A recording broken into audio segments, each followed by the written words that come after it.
it's interesting you talk about the pressure, because in today's day and age, almost every single time someone talks about pressure, they talk about it in a negative connotation.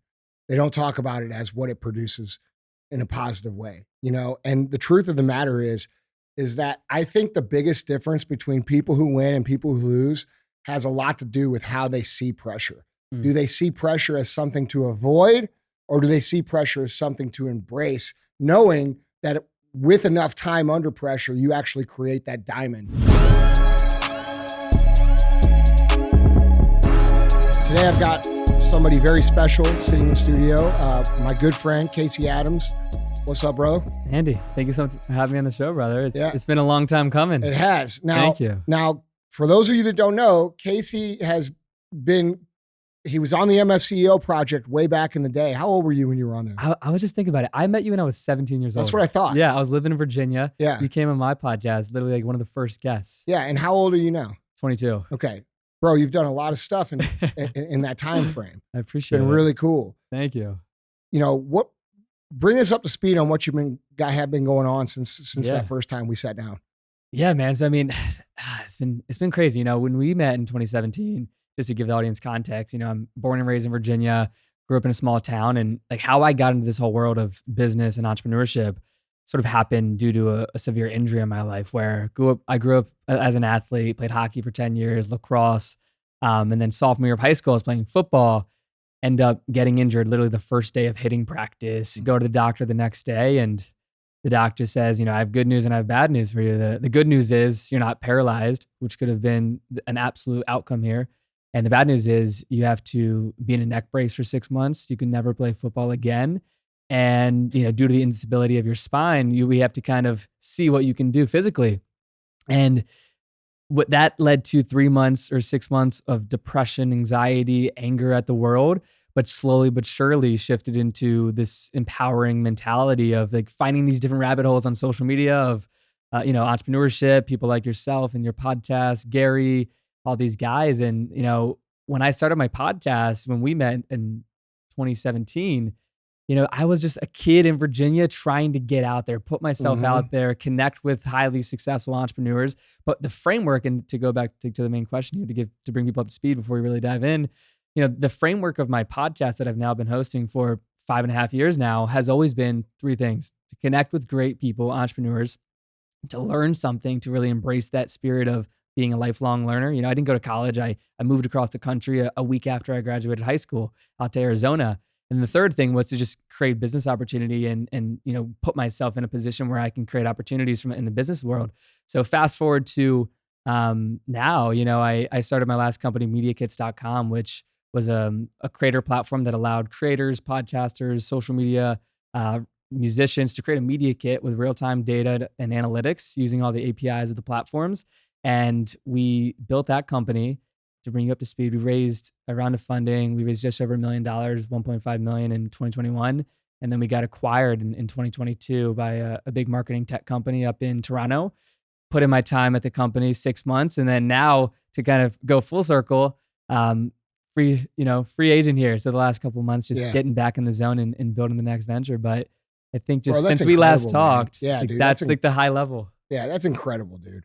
I'm fucking proud of you, dude. I appreciate it. Real talk. Tell people about your podcast. What's it called and where can they find it? Because you guys, especially the young, one of the things I love about Casey, guys, and I've been following him obviously for quite a bit time, is that he's representing the young people coming up in the game. And that's needed. It's needed for you guys who are young to also learn from people who are doing the things that you're wanting to do at your age. So where can they find you at? Just before we get into the 75 hard stuff. Absolutely. I mean, the podcast has always been the biggest focus and platform. That's just the Casey Adams Show. And then my Instagram is just @Casey. And, for me, and I think over the years in this world of social media, there's so much stuff. I've always just been so focused on like building the community and being real on my show with the guests I bring on and just bringing that, curiosity to, my viewers. And I think what's relevant and current to you, like for context of the people, I've had guests from someone like yourself to Rick Ross, to Larry King, to the founders of Twitch and Netflix, to it's not a bullshit podcast. Right. I appreciate it. So, but it's always been coming from like the lens of someone that's youthful, right? And just this curiosity. So Not us old guys. Huh?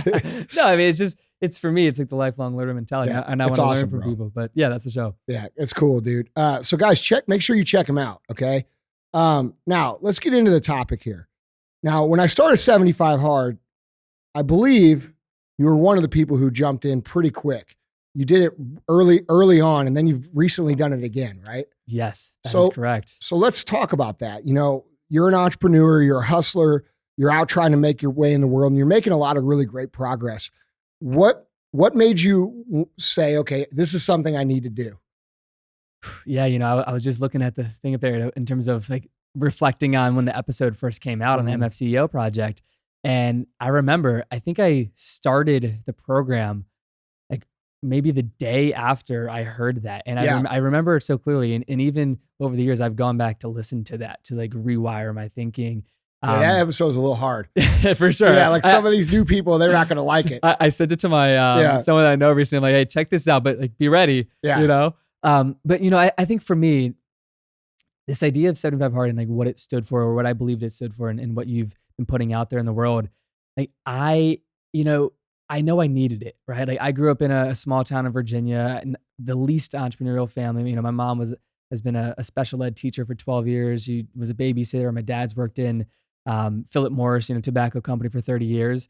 And like growing up, I didn't fly on an airplane until I was 16 and bought the plane ticket myself, right? And like I grew up in this world of just not knowing what's out there, but also like what it takes to build something in this world, right? And I remember, I'm moving across the country. I graduated high school, and I'm just like, getting settled in Arizona when I was living there. And 75 Hard for me is what I looked at internally as like, I didn't go to college. I didn't have these structures in my life. Like I have to build them and create them. And 75 Hard, I hoped, and yes, it manifested, was that initial structure that I needed, from whether that's physically, but more so mentally, obviously. And I just committed to it. And I think, to bring it to current day of recently completing it as well, I think over the years of doing it more than once, the ability to commit to something and truly commit, like in that moment with no deviation, has been something that has been the biggest takeaway. But when I first started it, and knowing you and following your content, it just was something that, that voice inside your head that says like, do it. So many people resist that and what they do in the world. And I just committed to it. And, funny enough, I wasn't ready for what the journey would consist of, right? Like, I think it's similar to like running, right? Like last year I did my first marathon, and that's awesome. You can think about finishing, but when you commit to it, like there's a lot that comes with that commitment, and you might not realize what you're committing to once you just say yes to something, but it's been a game changer for me. So when you say, you mentioned in there, you kind of mentioned softly, like what you were expecting versus what you got. What were you expecting? And then what did you get? Let's talk about that for a minute. I think this idea of mental toughness and what you've talked about over the years and how you live your life, I think it's, for me, like reflecting on my history of sports, right? Like sports and being an athlete was something that growing up, that was my identity, right? Like this idea of showing up on time, building as a team, and just like doing the work as a collective. And I think just the individual discipline, I think, the expectations of, okay, my expectations were I know I would be a completely different person at the end of this, but then having to realize like, wow, this is a daily commitment to excellence, and quickly realizing that, right? When, you're 7 days in, you're 10 days in, and you're wearing off the like, hey, I'm excited to do this and I'm ready for it. Yeah. I think that the daily discipline and the daily wins becomes the important thing that you must focus on, right? And I think that's, at least for me, has been my biggest takeaway. And especially this time, I remember when I started it February 21st of this year, I was just coming off getting my wisdom teeth out. Now, you and I started that, I believe, on the same day. Same day. I started a day after you. And then I reset because my buddy said he wanted to do it. I was like 20 days in and I did it with him. Yeah. And then I finished as well. So we were doing it most of the time, the same time. Absolutely. Yeah. And I think, even this time around, like I remember I was getting my wisdom teeth out, right? I was coming off running a marathon last year, which there's so many stories within that are relevant to 75 hard. And, after training in like a running format for so long, I knew that I wasn't in the gym as much. I was focusing so much on my endurance, and yes, still in the gym. But in February, I'm someone that I've never dealt with. Like, I've had so much weight and like being, excess fat by any means. But I've always been someone that wants to optimize not only how I look and feel, but like the mentality that it takes to just show up consistently. Absolutely. And I remember when I saw you post it, right? I've always committed that I've always known that 75 hard is something I'm gonna do for the rest of my life. Like, I want to instill it not only in myself, but the people that I surround myself with, the teams that I work in, and my future kids, because it's the program, but also like how much you grow as an individual, right? And I think too, like the posts that you create and the ability to know that you're in this game with us, whether that's myself or anyone a part of the program. It's a really empowering thing. Well, I mean, look, dude, I just can't preach stuff and not do it. That's the thing. Yeah. I'm incapable of doing it. I used to be the guy who did that a lot. And now it's like one of those things that it disgusts me when I think about how I used to be. And I think that's a lot of people that go through this program more than once. It's interesting because there are people that criticize it, right? And they say, well, if it works so well, then why do you have to do it multiple times? Well, it's the same reason you take a shower every day. It's the same reason you put deodorant on every day. Discipline is a perishable skill. If you don't exercise it and fine tune it, you start to lose it. And, for me, dude, I have to live that lifestyle. A lot of people, like I made a post about this morning. People are like, why do you do this shit all the time, bro? You don't have to do this shit. I know I don't have to do it, but for me to do what I'm trying to do, and even though you think I'm at my end game, I feel like I'm just starting. And I know that the players ahead of me are that much better, that much stronger, that much smarter, that much tougher. And I don't have the skills or talent to compete at that level without being on par with everything. And so, those are the two reasons I do it. I live the program because, one, I don't want to be full of shit. And two, I have to get where I'm trying to go. And I imagine that's a lot of what you're thinking too, knowing you as a person. Absolutely. Talk a little bit about, how it's affected your relationships, with people or with training or with food, and like your perspective on just everything. Like, I think that's something that people forget to talk about is how it shifts your perspective in all these different areas that we are exposed to every single day. Yeah, absolutely. I think for me, it's so multifaceted where, 75 hard at the mentality and the mental discipline that you build goes into every aspect of your life. And, for me, I think it was also good for context. I've been in a serious committed relationship for 3 years with my girlfriend, Jacqueline Burnett. And I believe that it's how you live during that period. The people around you, like, they will change just by your actions, right? That's right. From the events you go to, or maybe you're going to a dinner, right? I'm 22 and I haven't had a sip of alcohol this entire year.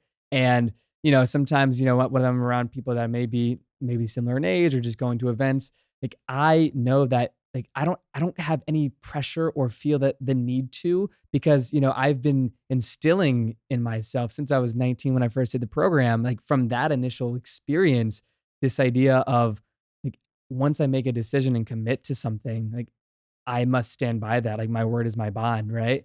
And I think and mean it. Everybody says that shit. Yeah. Right. Yeah, absolutely. So I think how it bleeds into other areas of life, like, I was telling the guys here before, I started the program in February. And when I think about that time, I barely traveled at all. And I was so locked in, not only just because I was doing the program, but by the actions that I was taking in the programs made me change my decisions of what I was doing, because I wasn't, I had this framework of like, oh, yeah, I'll go to this, or yeah, I'll have a single drink, or yeah, I'll have a dessert, right? It's so critical to just follow these frameworks, and it affects everyone around you, because most of the time everyone around you isn't on that same level of discipline. And hopefully you're surrounding yourself with people that, have their own set of standards that they live by. And I think that's an important thing that I try to, focus on my life in terms of who I surround myself with. But I think how it affects people, when I'm going home to see family, I think it's finding that time to do the 45-minute workout, and people just saying like, oh, wow, like, he's going to put in that time, and it makes people question, like, why don't I do that? Why don't I set aside time for myself when I know I want to, walk more, or maybe that's read more or do things for me. And it's always like, oh, I don't have time, or, things come up when, I'm still busy and have things going on, and to You're show up for probably the yourself. busiest guy that everybody knows in your circle. Like what you're describing, and I'm sorry to interrupt, No worries. but you're setting a standard. You know what I mean? That other people aspire to. They see Casey who's hustling as hard as anybody, and they say, hey, I got to go. I got to skate. I got to do these things. I'm committed to this. That commitment is so important for us to fix what's going on in the world, bro. Yeah. Because what you're describing is the ripple effect that I talk about a lot of times on the show, where I talk about personal excellence being the ultimate rebellion. If we can lead through our own excellence and our own commitment, other people will follow. And they do follow. And I found that to be true in my life, bro. Just like what you're describing. Like everybody around me since 75 Hard started has gotten drastically better. And it's not like I went around and sold it to them either. You know what I mean? Yeah. Like it's a cool thing, dude. And I'm just bro, I'm just sitting here and I'm watching you and I'm like, fuck, this dude is like one of the next leaders coming up. Like it's just fucking cool, man. I appreciate that. It's the truth. And I think too, just like a quick tangent there, with 75 Hard and like what I've learned from it over the years, I talk about commitment, I talk about all these things, but last year when I committed to running a marathon 45 days prior to doing it, I remember it so vividly, and it has context to 75 Hard. I was flying out to Vegas to do a couple interviews at the studio I record in Vegas. And I would always tell myself, like, I was planning to do a marathon in late 2021. And then I blew my knees out, and just, it was not good. So I didn't do it, right? And I'm like, oh, I'll do it next year. But I caught the bug of running in mid 2021 where I did a 5K. And prior to that, I was an athlete. I grew up playing sports, but I was never someone that embodied running and loved it. And quite frankly, I still don't love it. I love the pursuit of my potential and what I can achieve and how I feel during that process. Where I did a 5K, then I did a 10K, then I did a 10-mile run, which led to a half marathon. And it was coming up towards the end of the year last year in 2022. And I told myself at the beginning of the year, like, I want to do a marathon. And I think over the years, like, the foundational characteristics that have been instilled in me from 75 Hard is that, like, non-negotiable, right? And I knew that I wanted to do a marathon, and I remember booking the ticket to do the marathon right before the plane took off when I was going to Vegas. And it was just one of those moments that I knew that, wow, these next 45 days, like, this is going to be a training nightmare, and it's going to be an incredible journey. But I wanted to put myself in a place of pressure, right? Like, one of my buddies that I considered a mentor that passed away a couple of years ago, Trevor Moad, he was the brain trainer to Russell Wilson. Yeah. And he has Brilliant this quote, dude. Pressure is a privilege. Yeah. And I think for me, and one of the biggest takeaways of 75 Hard is, like, how can you live in a state of, like, great pressure, right? Pressure on yourself. Like, how can I get better every day? How can I make my team better? How can I make those around me better? Like, that is pressure, right? You don't have to look at it as bad. So for me, like, in the context of marathon, right, like, getting my body and the training necessary when I wasn't, quote unquote, planning to do this, but just committed to it. I think finding that area of putting pressure on yourself in a healthy way is not only a takeaway, but what I've found in doing things like a marathon and what I've learned through that process. Yeah, dude, it's interesting you talk about the pressure, because in today's day and age, almost every single time someone talks about pressure, they talk about it in a negative connotation. They don't talk about it as what it produces in a positive way, And the truth of the matter is that I think the biggest difference between people who win and people who lose has a lot to do with how they see pressure. Do they see pressure as something to avoid, or do they see pressure as something to embrace, knowing that with enough time under pressure, you actually create that diamond out of the coal that you are right now, right? Yeah. Which kind of, like, brings me to my next point that I wanted to ask you about. If you had to rate yourself, okay, and I'll go after you, okay, all right? So I'm not putting you on the spot, but if you had to rate yourself as to the level of like if you were 1 to 10, like I was operating on this level before I discovered how to do these things, and I'm at this level now, what would you say that is? I mean, if I think, I think this time around, right? Like the person I am doing 75 hard this time versus when I was 19, like Mhm. growing as a person. If I rate myself prior to doing 75 hard this time, and at even prior to starting it, I would think I'm doing great. But if I look at it now, 4 out of 10 Yeah. all day, Yeah. right? Like it's easy to miss a workout. It's easy to, to go out every now and then with your girlfriend and like have a drink and whatever. Like, and not that I was like disgusted at myself for doing that, but it's easy to just, if you don't have your why and you don't have that framework, and I say 4 out of 10, not like I was in a bad place, like mentally at all, but in terms of like my capabilities and how I structured my day, how I structured time, 75 hard is this great reset every time I've done it in my mind, where I realize not only what I'm capable of, but like the compound effect of that. Dude, thank you. That is the point. People do not understand the compound effect that it has. They think that if you do it once, you got, like, dude, every time you do it, you start to Yeah. discover these new skills and these new things. And for me, dude, I'm like the same. Like I look back and I'm like, dude, when I came up with 75 hard, it wasn't like I was like some poor dude. Like I was doing really well, Yeah. making a lot of money, doing pretty good in life. And I look back and I'm like, bro, I was like a 2. You know what I mean? And then every single time I move through it, dude, it's like, I think before I do it, I'm like, all right, I'm at like a 7 or an 8. I know I got some ways to go, but Yeah. and then every time I get through it, I'm like, oh shit, bro, you were kind of coasting, and Yeah. it lowers that score from the backside. You know what I mean? Absolutely. Yeah, it's just weird. We have this weird thing as human beings to convince ourselves that we're operating at the highest potential or that are even a high potential when actually we aren't. We're just comfortable with it, right? It's like, Yeah. it's kind of like the glory days. Like, you get a little bit older and, you start to talk about how good you were or how big the fish you caught was or how many, yards you rushed for in the high school football game. And you build yourself up to be this person that dude, you may have used to have been, but you aren't anymore. And it's interesting to hear people talk about that compounding effect, bro, because I know this, every time I go through it, I grow like in a massive way. Absolutely. And one thing, and the biggest, I think, like tactic and question I've asked myself this time and last time, but especially this time once I got to day 75, and I think this is a fun / like good story to reference, where day 75, it was May 6th of, last month. And, I finished my workouts for the day. I'm feeling phenomenal.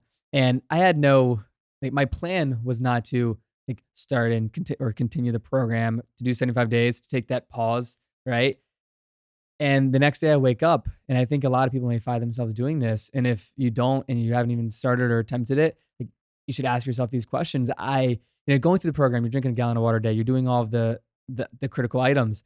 Wake up the next day and I ask myself, it's easy to not drink a gallon of water today. Don't fill up a gallon, like don't try to track it. But on the flip side, like, it's easy to drink a gallon of water, right? You start in the morning, you have your gallon, you're chipping away at it. It's easy to not read my book today, right? It's easy to not pick it up. You're busy, you got things to do, but it's also easy to read 10 pages. And you go through the whole list. And then I committed to that day, right? Like, I'm doing these tasks. Day 76. Didn't plan on doing it the next day, right? But every day I would ask myself, it's easy to not drink a gallon of water today, but I know what I'm capable of. And that goes from drinking the gallon of water to like the critical items that I had that day in business or for a podcast or with my partner. And it led to day 100. And I think this is a story that I'm now going through, where at day 100, this was May 31st, so like a week ago, I'm on day 100 of the program, feeling incredible, just asking myself those questions every single day, like committing to winning the day. And first workout of the day, I'm someone that when it comes to my workouts in the gym, I had a neck injury. I was in a neck brace for 6 months, so I don't do any like crazy heavy weight on my neck and on my spine. I'm squatting like very early in my workout, and just completely blow out my back to the point where I could barely finish the workout, like excruciating pain, could barely walk. And this is after, like, going through the 100 days of feeling phenomenal at my best physically, mentally. And I'm not someone that has dealt with like an injury prior to, like, when I was 16 in this neck brace, something very severe. And given this wasn't like something crazy severe in my back, but go to urgent care, can barely walk. Back stuff's no joke, bro. Yeah. And I had it's a lumbar strain, like super severe. And I finished my second workout of the day, like barely can move on day 100. And I say all this because, that was the day where I stopped doing the program in terms of like the days that I was winning, because I wake up the next day and I think this polarity of life and also the program where like things will never be perfect. Wake up the next day and what would have been a day 101, literally cannot get out of bed. Literally takes me 15 minutes to roll out, to cannot even bend down one bit. It hurts to sit down. And I find it interesting, and I was doing a lot of reflecting on that because that the program teaches you how to deal with those instances, right? Where the last 7-8 days, like I've let myself recover because there's no need to just not only push through the pain, but like I've given myself this mental framework because I know that what I just went through, this isn't gonna set me back. I'm not gonna. You have now you have the ability to turn it on and off at will. Absolutely, and that's the point. Yeah, that's the point. Like, and I was telling the guys here, like my plan, for context, so I'm in St. Louis now. Tomorrow I was gonna be flying to New York. I committed to this 137 mile relay race from Montauk to Manhattan. Oh, that's cool. And it was going to be 2 teams of 7 guys, like super incredible experience. Committed to it last moment, but I was stoked for it. Then I blow my back out. I can't do it. And I find it ironic now though, because, Manhattan right now, all those crazy fires and the smoke and all this stuff that's happening there.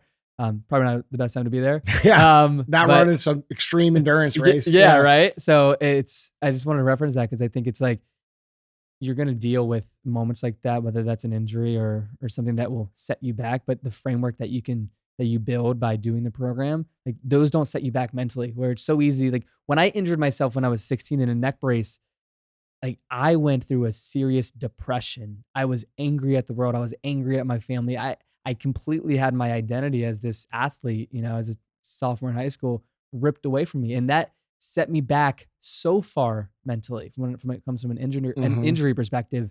And this time it's just, it's a different perspective on that setback. Yeah, dude, injuries are an interesting thing, but like, dude, here's what we're talking about. I just went through a major injury. I'm just now getting out of it.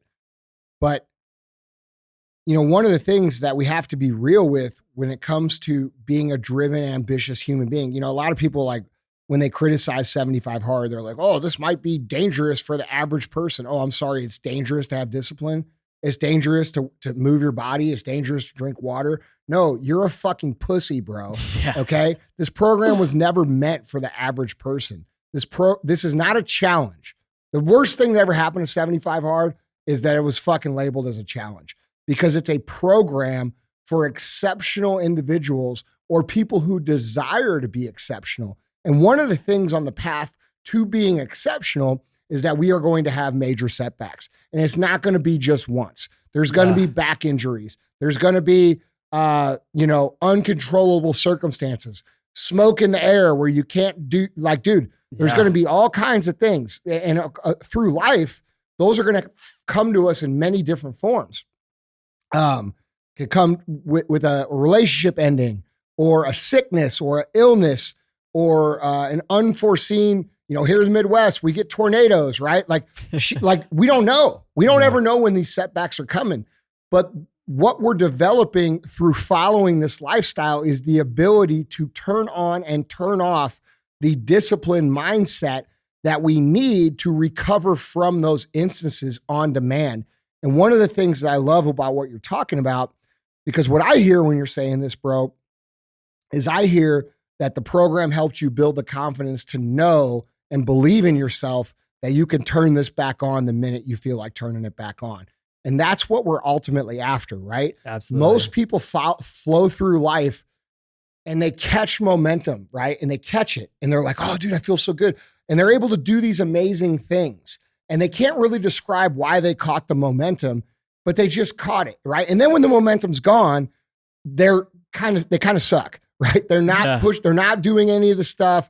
I just can't figure out what's going on. Well, what's going on, bro, is you're misunderstanding momentum, okay? For us to have momentum, yes, we can catch it naturally by the circumstances of the world sometimes. However, we are also capable of manufacturing it. And when we start to understand how to manufacture it, you become more in control, which gives you more confidence, which gives you more belief, which gives you more self-esteem, because you know that no matter what the fuck happens today, bro, I'm going to get up tomorrow and be able to get my shit done. And that's a very powerful thing. And so like, I want to ask you, you know, because really what we're talking about here is belief in ourselves. We're talking about confidence in ourselves. What has this program done for you for the things that, you know, we talk about when I talk about it producing, you know, confidence, grit, fortitude, the ability to endure, self-belief, self-esteem, all of these mental toughness overall? I mean, what would you say to someone who says, man, like, I cannot figure out why I can't adhere to things. I just can't see it through, because ultimately that's what we're trying to fix. We're fixing your ability to follow through, because every single person listening right now, if you're honest with yourself and you say, why am I not where I want to be? It's because you lack the ability and the toughness to adhere to ththings once they get slightly uncomfortable. So what would you say to that, dude? Like the confidence, the grit, the fortitude, the things, bro, I see them in you every day, and they've exploded, but I'm interested to see how you feel about you. And be honest, dude. Don't be humble. Like, be real. Absolutely. Like, you're a bad motherfucker. Okay. Appreciate it. Yeah. You know, even like you saying that, I get the chills because, bro, I've watched you do it. I've watched you. You know what I'm saying? Like, it's fucking awesome, dude. The whole reason, I just want to give you this. The whole reason I fucking do all this shit is for motherfuckers like you.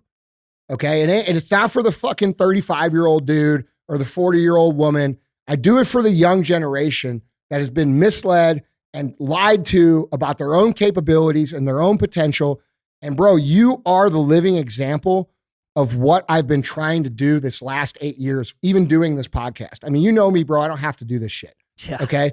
So like, I have endless amounts of respect for that.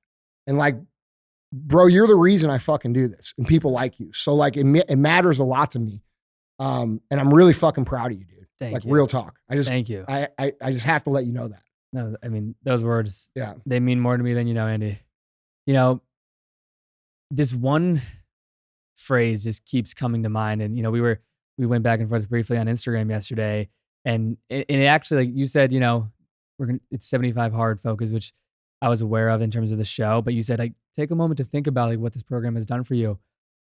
And I'm someone that I try and live by this idea of like reflecting, right? Whether that's like micro reflections on my actions or like what went right, what went wrong. And what kept coming to me is just the ability to commit, right? And that comes with like the confidence to commit. And that's in every aspect of life, right? Like whether that's starting a new venture, I always talk about like internally and even with like friends and peers of mine, this idea of like identity shifting, right? Like whether that's like shifting your identity from this business venture to the next, or, you know, like me, when we sold MediaKits, like shifting it to like, that's not a part of me anymore. Or when you're, again, having a new relationship, I think this idea of like shifting your identity with the confidence to commit to something wholeheartedly has never been stronger in my life. And it's been something that even like, for example, I'm 22. I've been in like a very serious committed relationship since I was 19 years old with my lovely girlfriend, Jacqueline Burnett. And I think what's important that I always love to reference. She's amazing too. Yeah, you know, well. you know, Jacqueline. She sends her love, by the way, in her kind regards. I was 19 when we started dating, and she was 26.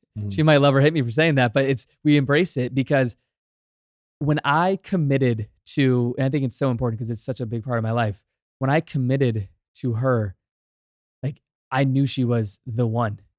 And when I committed to a business, right, with my business partner, Kieran, who, you've known over the years as well. Amazing dude. Yeah. I was just talking to him. Yeah. Like Kieran's incredible. Like we Yeah. did 75 Hard together the first time. And like that commitment and that bond was so strong. But like the commitment to a business venture, to see it through, to commit to our investors that we brought to the table, to our, our team that we built. I have such a strong belief that like your confidence in your commitments create the man or woman that you are, because it's easy to commit to like, hey, Andy, like I'll come over for the show, or oh, hey, I'll definitely be there on that podcast, and then change of plans, and you got to reschedule, right? Like your commitment and the ability to commit with such confidence, at least for me, is one of the biggest takeaways and the biggest lessons, and that goes for all aspects of life. And I think from a relationship with someone like Jacqueline to a business partner with someone like Kieran, or just with myself and my actions, right? Like I've been doing the podcast for 5.5 years, and over time, especially by like what I've learned throughout the program, like I always tell people, I'm doing my podcast for the rest of my life. I don't know what it's going to lead to, and like what it will shift and mold into, right? Like in terms of formatting, all that stuff. But I started when I was 17 years old on a pair of wired Apple headphones. Bro, I remember it. Walking in circles around my bedroom, like, all right, this is episode 1. And, hopefully I'm going to have some great entrepreneurs on the show and learn something. And yeah, here we go. It's like 3-minute audio file. But I committed, and I have like notes to myself that like, I'm going to be doing this for decades. And to reference a point where I think through your confidence in your commitments, I've learned, and I think a lot of people can relate to this, like you have moments where you get reminded that you're not only on the right path, but like your commitments are real to your craft. Where, I had the honor of interviewing Larry King back in 2019. And I always love referencing this story because it taught me so much about myself. I was 19 years old at the time. Larry King, this broadcasting legend, 60,000 interviews. He was 87 years old, right? Born in 1933. I'm someone born in the year 2000, right? Yeah, he thinks it's yesterday. Yeah, right? Yeah. So, and like when we sat down, I asked him all these questions, but one that always comes back to me, I said, like, what makes people great? He's interviewed all the previous presidents throughout his life and just so many different walks of life. And he says, greatness is driven. Like every great person I've come across, they are driven. And by being driven, you need confidence, right? To commit to your actions, to commit to your craft. And I think that, to the point that you're making here, like that word confidence and the word commitment have never been stronger in my life. And it's, I'm not perfect by any means. I've had times where, we all have, whether that's macro or micro regrets, we're like, oh, like, why didn't I show up for that person, right? Like, why didn't I go there when maybe I told them I could and I had this excuse, right? But I think that word and that phrase is very important to me. And it's gotten more real over the years when I think about commitment to partners in my craft throughout life. Bro, and you embody it too, man. Like whatever you're going to do next. I mean, it's exciting for me to know that you're learning these things at 22. I didn't learn these things until I was almost 40. I kind of half-assed my way all the way to a pretty high level.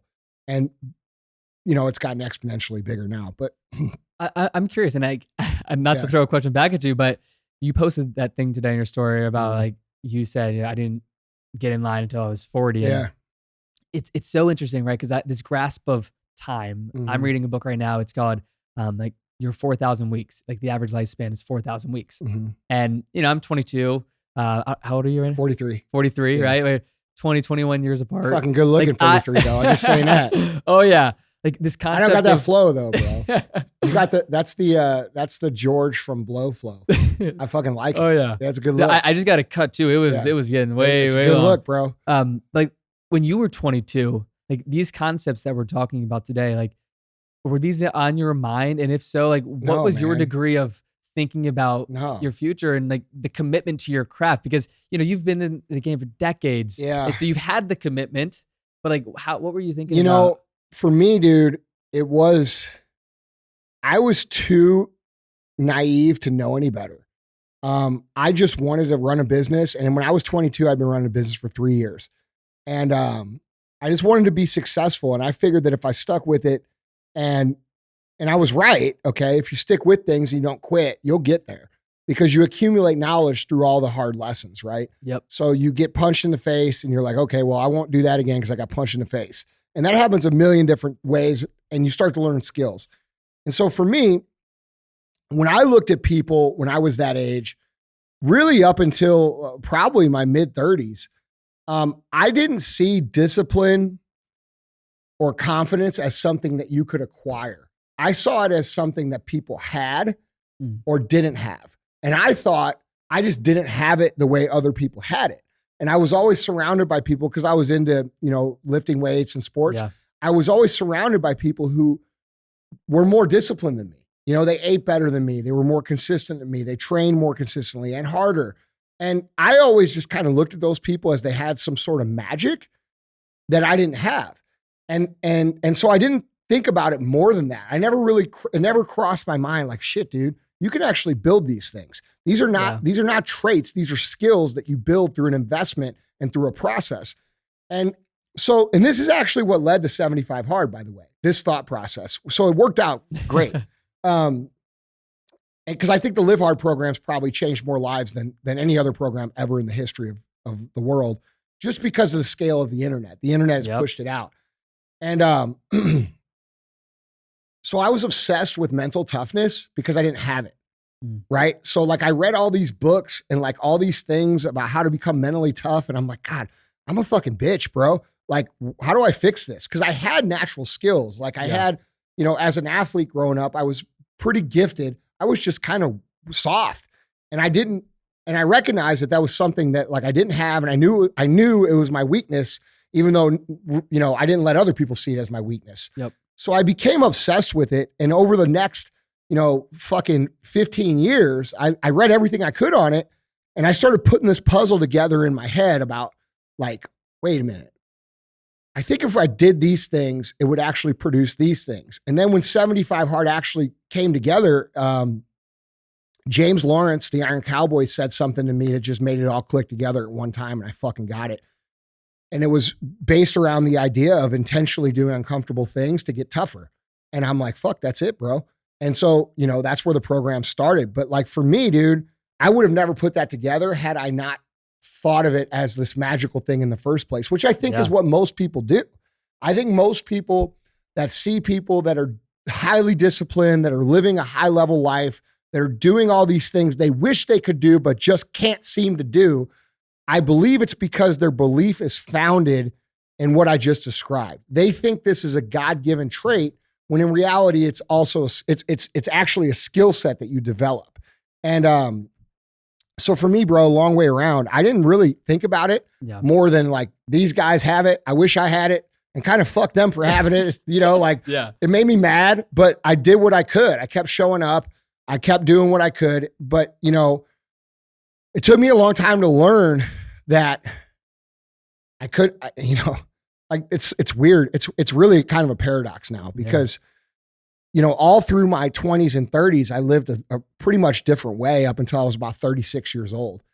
And I partied a lot. I fucking drank a lot.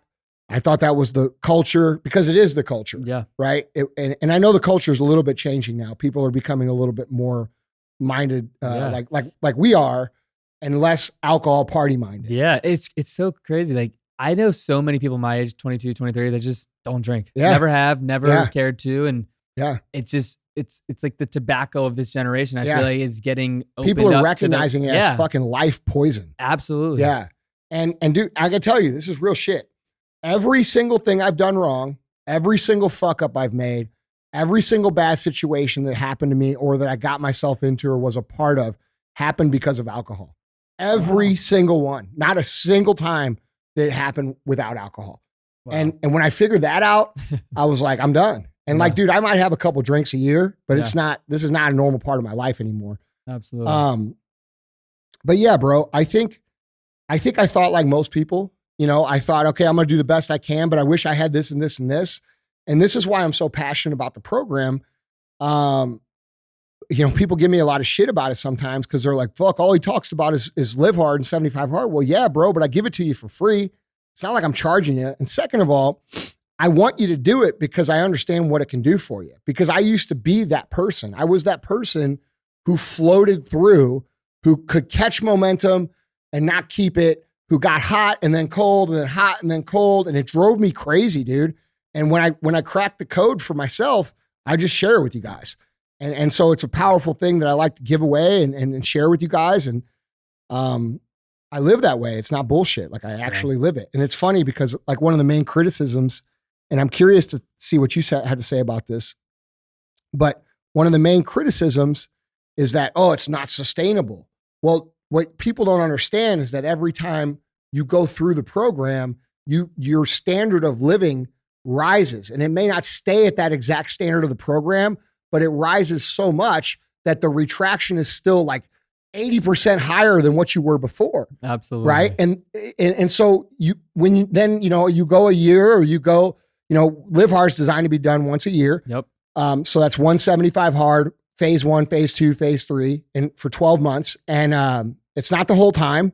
It's people don't understand. Like it's the first 75 days, then phase 1, which you can do consecutively with 75 days. Then you have to take a 30-day break. The reason you have to take a 30-day break is because you have to remember what it's like to not live under that structure. All right.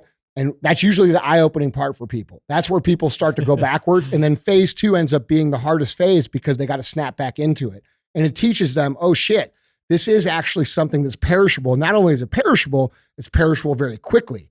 And so the whole program's designed for us to continue to level up.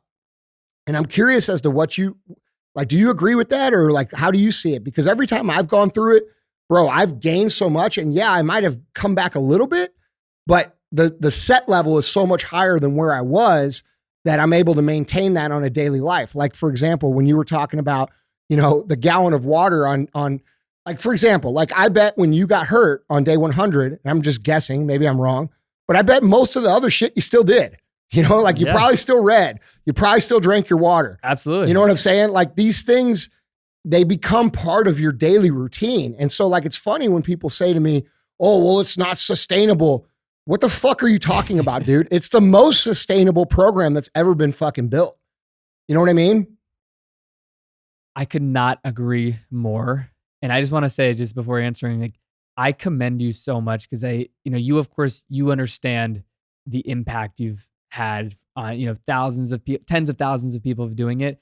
But like what I've seen, not only in my life, but from friends or peers of mine that have done the program, the collective energy and standard that people that go through this program carry throughout life after, that you can even reference, like, oh, like this is like similar to the framework and standard I put through myself on 75 hard, is just undeniable in terms of how it changes you. Mm-hmm. And like, I commend you for not only creating the program, like the widespread ripple effect that you've created is just unparalleled than to anything that I've ever encountered in terms of like the true impact on people. And I think in terms of like the sustainability, and to not like just agree with you, but it is the most sustainable because it changes you. And I'm a huge proponent of just like daily growth, right? Like 1% better every single day. And I think just through 75 hard, you learn so much more about what you're capable of in terms of a structure that, maybe, yes, you might come back, oh, you don't drink a full gallon of water when you're not doing the program. Great. But that I know when I drink a full gallon of water, I feel much better throughout the day, right? Mm-hmm. Just hydration, you name it. And when I take 45 minutes to, whether that's do an outdoor walk or do an outdoor run versus just working all day and not having that time for myself, I feel maybe more stressed and like I don't have that time for myself that I need to carve out. Where I think the sustainability to understand what makes you feel the most just in tune with what you're capable of, like that's what's sustainable, is to have that recollection of, okay, like I know that I can do more. So many people don't even know what they're capable of because they never start, they never try. Yeah. Yeah. So I think, the sustainability and like what you've created with the Live Hard program is just, the people that talk down on it are the people that should do it, but they don't even realize what they could be. I know, be. Bro. They're like, that's why I don't get mad. I'm just like, bro, you ain't ready. You know what I'm saying? Yeah. And also too, like you brought up James Lawrence. He's played such a impactful role in my life. Just initially, I first heard him on your show years ago, and mine too, brother. When I first heard his story and like really started understanding who he was as a person and his mindset, it completely like broke every aspect of how I think about discipline and mental toughness. Where I had him on my show back last year, and I did this intentionally where I ran my marathon last year, December 11th, 2022. I interviewed him early December last year intentionally. And, you know, he talked about this concept of, you've probably heard him say it, the hurt locker, right? Like this uncharted territory, and to prepare yourself for this land that you've never encountered, which was for me, like running more than 20 miles. And I asked him a question during the interview, and I said, you know, James, I'm running my marathon in 2 weeks. I want you to answer this question in the context I'm going to be listening to this when I'm on my run. You know, you're talking to Casey. He's on mile 20, entering 2021, 2022, into those miles that finish the marathon. Like, what do you have to say to me? And instead of him just saying something like he's on a podcast, I could tell he paused, right? Like really to understand, like, okay, he's gonna be listening to this when I'm on my run. And he says, you know, you have to put all effort and all of your mind into the next step in front of you. And if you can ask yourself one question, am I going to die if I take this next step? You can keep going. And as you know, some people might say, shit. Oh, it might be cliche, you name it, but like, it's the truth. Fast forward to that moment, you know, and I have it on my playlist, and I'm ready to like listen to that, to get into that mentality. And I remember hearing those words, right? I'm suffering. I'm so deep in the race. Yes, I felt great that day in terms of my running ability, but the last 4 miles were all uphill. And just hearing his words and understanding that, like, this man ran 101 Ironmans, and in a row. All he did, in a row, and all he did, and you know, and what he says in the interview was focus on the next step. Yeah. Because that's all you can and need to focus on, right? Whether that's going through the program. You can't think about day 74 when you're on day 73. No. Right? It's win the day, bro. Win the day. Yeah. And I just wanted to reference that because I think James and like his whole ideology on like putting yourself through suffering. I wanted to bring up this cold plunge, right? Hold on. Before we get into that, I got to correct you on something you said. All right. You said something. You said something that was a little bit inaccurate. You said that I created that ripple effect, and that's not true. You create that ripple effect, and the people listening to this create that ripple effect. Okay. So it's not me. It's fucking you. So just remember that. Absolutely. It's real shit. Okay. Now about the cold plunges. Yeah. All right. For sure. Yeah. I've been on the cold plunge game for probably 8 months now. Yeah. And I know I heard you when you talked about it recently, you were against it for a while. I'm just curious to get your thoughts right now about all things cold plunge. Because like that idea of suffering. Yeah. So today is day 69 in a row of cold plunge. And I do 41 degrees now at 8 minutes every single morning. Wow. 41. Yeah. So, and that's all the way in. That's not this half-ass shit where your arms are on the side like some of y'all do. Okay. Real talk. Getting in with your arms on the side, you guys are missing a big part of the benefits. I get all the way in up to my chin for 8 minutes. And for me, dude, it has been, and I know people have opinions, and I had one of these opinions too to start with. Okay, I was one of these people who saw it become a trend. I'm usually like anti-trend. When I see things that are trendy, I'm like, fuck that, I'm not doing that. Just out of principle. It's just, whether it's right or wrong, it's probably it's probably not good that I'm like that, but it is true. And I see everybody doing these cold plunges, and I'm like, dude, come on, man. This is kind of corny. Like, all right. Like, I know it's hard because I'd done it before. Yeah. I did it like on my 40th birthday. So it's a funny story. On my 40th birthday, Dave Sparks from Diesel Brothers and a bunch of my friends were in town for my birthday party. Okay. And the night before my birthday, we got fucking hammered. All right. And I'm talking like hammered so hard that like I thought I was going to fucking die. Oh my God. All right. God. So we had this fucking party plan, and there was like 200 people coming, and people had come in from out of town and all this stuff. And bro, I was telling Emily, I'm like, I can't fucking do the party. Like I'm too fucked up. Like, so I had my doctor come over and give me an IV and like all this stuff. And Dave comes in the house and he's like, yo, bro, what's up? And I'm like, bro, I'm fucking dying. I don't think I could party today. And he's like, you're fucking partying, bro. And so he sent the guys to the store to get like 30 bags of ice. And we had one of those drink troughs. Yep. Like you would see at a bar. Absolutely. And there was no drinks in it. And we filled the fucker with ice and I got in it. And he's like, just get in there. And bro, I got in there. And one of my buddies, Keaton, he has it on video and it's horrible, bro. Like I was like freaking the fuck out. Like it was so embarrassing. Hyperventilating. Bro, he posted it like back then. I'm like, bro, take that shit down right now. Like for sure. But you know, imagine the first time you do a cold plunge and you get it on video and millions of people see it. Like it was fucking super embarrassing. Yeah. So I'm like, bro, take that shit down. So anyway, so I knew, so that day I was like, holy shit, because it cured my hangover. I felt fucking amazing. It was the best I'd ever felt. Wow. And it worked. And so I knew it worked. And I remember telling those guys, I'm never doing this. I'm never not doing this ever again. This is the most amazing thing. I remember telling them that, but I never did it again. Right. Because I didn't have a cold plunge. Yeah. And I didn't think to buy one. And then I saw it start to pick up. And when we built HQ here, we put a cold plunge in the recovery room. And the guys at Cold Plunge, which are awesome dudes, amazing, amazing dudes, they gave us, Chris and I both, they gave us one.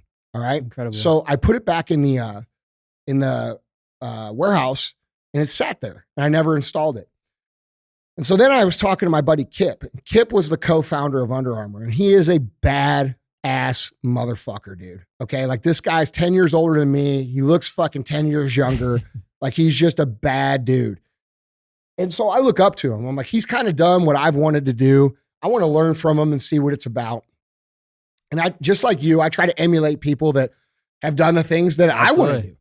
And this is only like in April. This is like in March. Okay. And we had a real conversation. I was like, hey dude, what's up with this? Why do you do this? You know, tell me about it. I was just curious, man, because like I try to pick up stuff, you know? Yeah. And he's like, look, man, after I built, you know, this business for 20 years, you know, I traveled most of the time. He's like, I was like destroyed mentally. I was fucked up. And like, he's like saying all these things. And I'm like, fuck, that's me. Like I recognized me in his story. And I'm like, so what's it do? And he explained it to me. You know, he explained what it does to your vagus nerve, all the stuff Huberman talks about, right? Your fight or flight systems, actually reprogramming part of your brain for mental toughness, your ability to endure. It actually physically changes your brain. And so I'm like, fuck it, I'm in. So I called the guys up here at HQ, Dave and Kevin, who are great dudes. And they brought it over to the house and put it together for me. And the next day I fucking got in it and I haven't ever gone back. And wow. Within the first day, again, it was like the first time, like I fucking freaked out. Like Emily was trying to watch me do it. I said, go inside. I'm not doing this in front of you. So I sent her inside and I got in there and I did it and I did 2 minutes at like 50 degrees, right? It wasn't even that cold.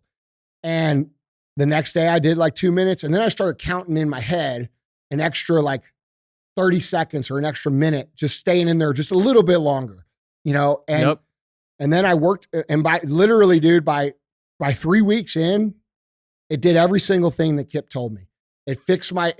So what it does for high stress individuals is it gets your vagus nerve working again, which means you're going to excrete dopamine and norepinephrine and epinephrine. The fight or flight system, the way this helps a high stress individual, and people don't think about cold plunging as a mental tool. They think of it as a physical recovery. And I actually think that's the wrong way to think about it, at least for me.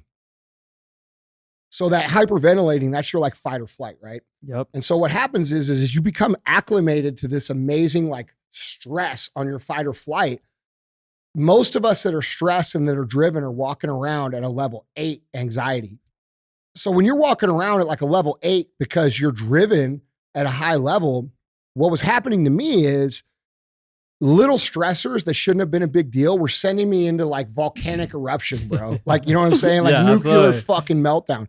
And by the way, that still happens sometimes, but it's very rare. Before it was happening like on a fucking daily basis. Like I couldn't even hear anything without freaking the fuck out because I've been doing this for so long. Absolutely. Yeah. And so what it did was, as I acclimated to it, now I'm able to take things that would not necessarily, that would before the cold plunging would have set me off, and I take them in stride, and it's no big deal because it takes me from an 8 back to a 0 like a normal human being, right? Yep. And so, those two things for me, getting that dopamine, that norepinephrine, and then also the ability to just endure stress better, have been life-changing for me, dude. Wow. Like real talk. Like That's incredible. and I know a lot of people talk shit, and I agree, but Totally. as a tool to improve, it's for me mentally, it's been a fucking total game changer, dude. Like total game changer.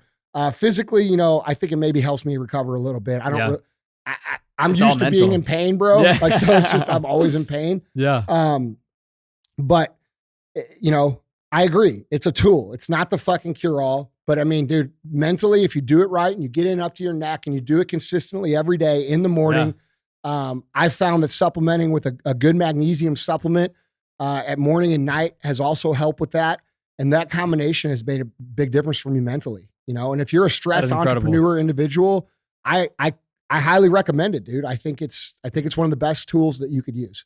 So That makes me so and by happy. the way, it doesn't count as your cold shower on phase 1. Okay. Just letting you know. Like Absolutely. everybody keeps saying, oh, does it count as a cold shower? No, dude.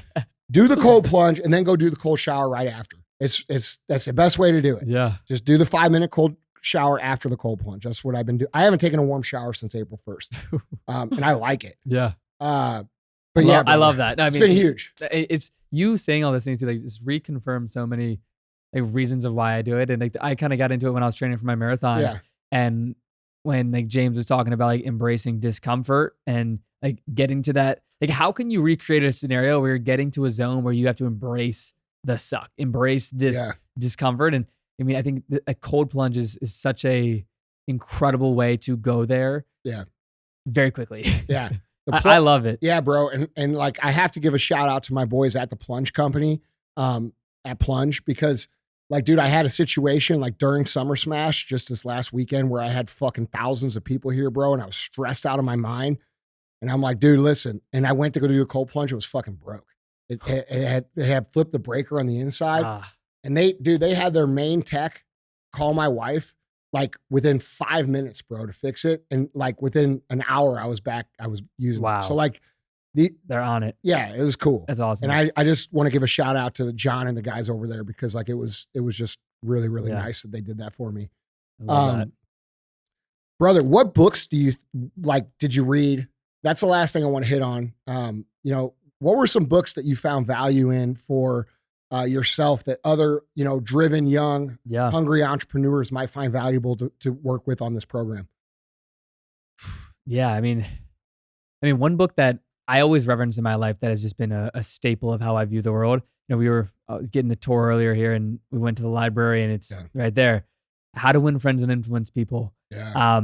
They not only for the program, but for my life, like this idea of you are in the people business, starting with yourself, right? Like your interactions with people, whether that's how you show up in the world, how you remember someone's name, how you, look them in the eyes, whatever it may be.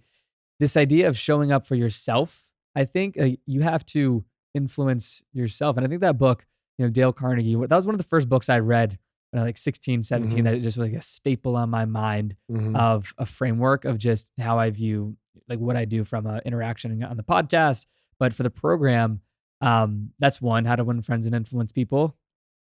I think another book, I'm huge on biographies. I've been doing interviews. I love stories. And one book that really spoke to me recently was Michael Dell's biography. Have you read it? No, I haven't. The title's I will now though. It's Play Nice, But Win. And just the story of Dell and how he went about building that business, I think is so, in my eyes, like in parallel. I read it when I was doing the program, in parallel with the program in so many ways of just like his consistent dedication to greatness and like showing up day in and day out and like focusing on winning the day, right? Like he was, I think 19, 20, 21 years old when he started Dell, right? And he's in this whole new world of computers and he's competing with these massive corporations. And he was just so focused on like winning the day with his team. And I think if I was just give a book recommendation that I read during the program that impacted me was Michael Dell's biography. And then I think, of course, How to Win Friends and Influence People. Fucking, Yeah, I'm going to check that book out. it's great. Books I would recommend. I get asked this all the time and I want to answer it especially for the younger guys and girls. I get asked all the time, what books should a young entrepreneur or a young wannabe entrepreneur start reading? Read every single book ever written by Seth Godin. Every single one. Read every single book written by Jeffrey Gitomer. Read every single one. The Magic of Thinking Big by David Schwartz. How to Win Friends and Influence People.